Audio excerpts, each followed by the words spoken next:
Okay guys, welcome back na naman sa aking YouTube channel. No? So ngayon pag-uusapan natin yung regarding sa kanilang bagong item na Ravium at syempre yung Raven token. Okay, so simulan na natin yan. Ang Ravium is na-farm dito sa Seperas Ruins. So sa kanilang bagong dungeon. So meron kang 30 minutes niyan per day tuwing alas 4 na madaling araw na re-reset. At syempre dito sa dungeon na to ay mayroong sumpa na tinatawag na Ruin Silence. So para maalis yan, kailangan mong bilhin itong nandito, yan, yung Seperas Blessing para mawala yung sumpa at mataas yung chance na makakuha ka ng Ravium. Tapos meron ko pang extra 1 hour daily. Ito naman nare-reset tuwing alas 12 ng madaling araw. Same as ito. So makakapulot ka lang ng Ravium if hindi na limit. So may limit kasi to per server, no? Sa amin sa Asia 9,358. Hindi ko lang alam sa ibang server, no? So yan, kapag na max na yan, hindi ka na makakapulot kahit anong gawin mong farm dito. Lalo na kung may sumpa ka, medyo malamala bago ka makapulot ng isang Ravium.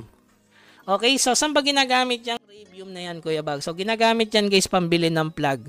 Okay, so pwede yan pang crop ng plug. Yan, syempre.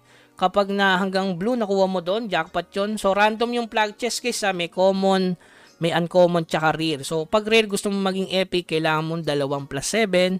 Then sa legendary is 2+9 na epic. So pwede mo rin yan bilhin kung gusto mo shortcut. Ayan. Tapos yung Ravium pwede rin pang crop ng mga pang-enhance katulad nito. Ayan. Kailangan mo lang na Azure Stone. Napupulot lang din yan sa Seperas Ruins. Ayan. Morion para dun sa pang-enhance na hindi nababasag. At syempre yung pang-enchant at yung brilliant pang-enchant din mga bossing. Okay? So dako naman tayo para maging Raven token naman yan. So regarding sa Raven token, kailangan mong i-crop, no? Ayan, pwede kang mag-mint para maging Raven token. So yung Raven token na yan, may presyo yan sa Phoenix Dex. So sa Phoenix Dex, pag binenta mo nasa around 1 Wimix ata yan, then pwede ka rin bumili ng Raven through Phoenix Dex para makadami ka. Halimbawa, di ka nakaka-farm, pwede mo yan pambili ng plug chest. Okay? So ano ba yung pinakasulit ba yan, Kuya Bugs? Yes, kasi meron niyang Seperas coin na tinatawag. Ito yung Seperas coin. So makaka-farm ka na mabilis ng Seperas coin dito sa Ravium at dito sa Seperas Ruin kung naka Seperas Blessing kayo. Yan. So sa ngayon meron tayong Seperas coin na siyam kasi hindi pa natin na-avail yung Seperas Blessing. Tapos ito, pwede mo naman to ibenta sa market. Ayan. Ng 192 diamond, napakabilis naman yan mabenta. Since marami namang gustong makuha yung plug, lalo na yung legend.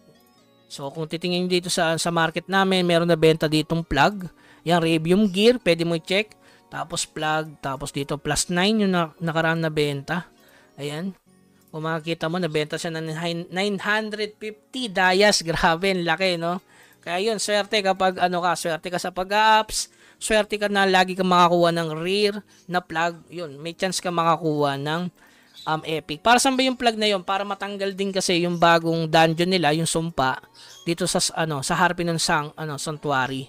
So ito, para matanggal to, yung Harpinon Curse. Kaya mas maganda kung meron kang kahit epic na plug man lang, no? So yan, pwede ka na lang bumili para mas madali, di ba? Ayan.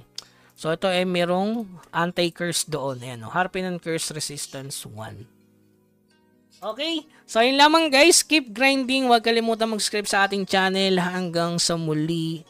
Paalam.